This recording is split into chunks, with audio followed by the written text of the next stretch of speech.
Недетские страсти на шахматных досках. В 47-й школе Владикавказа стартовал отборочный этап всероссийского турнира «Белая ладья». История соревнований берет свое начало в 60-х годах прошлого века.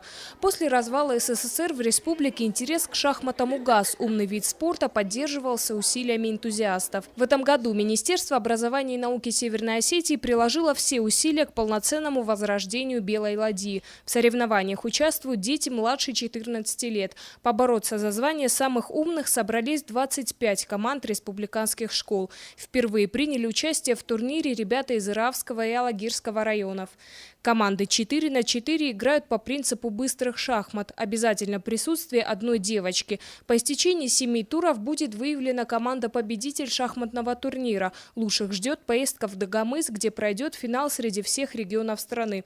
В прошлом году команда Северной Осетии заняла 7-е место. В этом году представители шахматной федерации рассчитывают развить успех. Весь этот турнир мы понимаем его как праздник шахматный. То есть шахматный праздник, чуть возродить, людей отвлечь, значит, от каких-то проблем, чтобы они вот здесь как-то в общении, значит, здесь и трудолюбие, естественно, и общение среди детей, и знакомство между ними. Все вот это нас интересует.